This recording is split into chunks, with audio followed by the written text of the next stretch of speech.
नमस्कार दोस्तों, अश्विन शुक्ल पक्ष की दशमी तिथि को विजयदशमी के रूप में मनाया जाता है। इस पावन दिन माँ दुर्गा ने महिषासुर का वध कर उस पर विजय प्राप्त करी थी और इसी दिन श्री रामचंद्र ने लंकापति रावण को युद्ध में हराकर उसका वध किया था। इसलिए विजयदशमी को दशहरा भी कहा जाता है।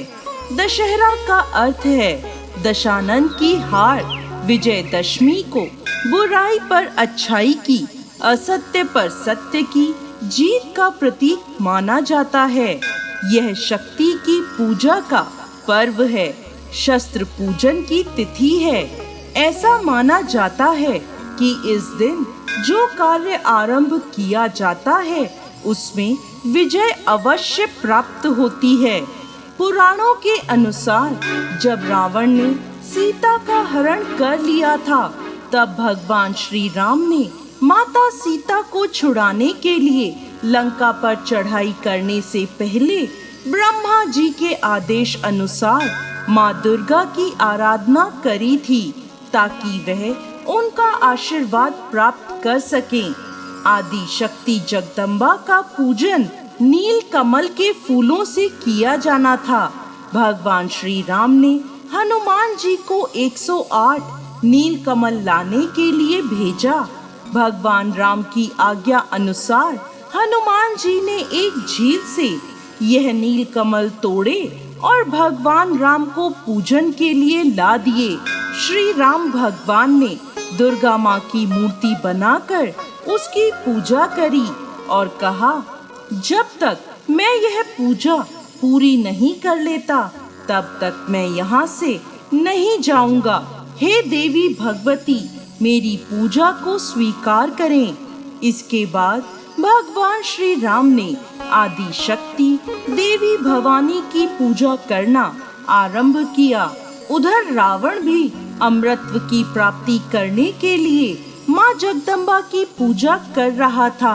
रावण ने अपनी मायावी शक्तियों से श्री राम की पूजन सामग्री से एक नील कमल गायब कर दिया, जिससे श्री राम की पूजा बाधित हो जाए। उधर भगवान श्री राम ने माँ भगवती के 108 नामों का जाप शुरू कर दिया। प्रत्येक नाम के लिए वह एक नील कमल देवी को अर्पित करते थे। जब वह अंतिम नाम ब्रह्मवादिनी का जाप करने वाले थे, तभी उन्होंने देखा कि एक कमल का फूल कम है। उन्होंने अपनी आँख को तीर से निकालकर माँ दुर्गा को समर्पित करने की ठान ली, क्योंकि भगवान श्री राम को कमल नयन कहा जाता है।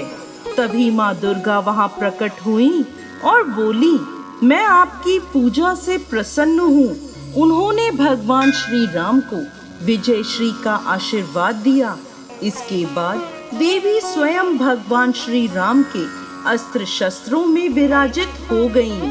दूसरी ओर रावण की पूजा के समय हनुमान जी ब्राह्मण बालक का रूप धरकर वहां जा पहुँचे और पूजा कर रहे ब्राह्मणों में बैठ गए और एक श्लोक जया देवी भूते हरणी में हरणी के स्थान पर करणी उच्चारित कर दिया। हरणी का अर्थ पीड़ा हरने वाली है और करणी का अर्थ पीड़ा देने वाली, जिससे माँ दुर्गा रुष्ट हो गईं और उन्होंने रावण को श्राप दिया कि तेरा सर्वनाश हो जाए। इसके बाद भगवान श्री राम ने अधर्मी रावण को युद्ध के लिए ललकारा और 10 दिनों तक उससे युद्ध किया। अश्विन शुक्ल पक्ष की दशमी तिथि को भगवान राम ने माँ दुर्गा से प्राप्त दिव्यास्त्र की मदद से रावण का वध कर दिया और तभी से बुराई पर अच्छाई की जीत का प्रतीक विजयदशमी का यह त्योहार मनाया जाने लगा। जय श्री राम।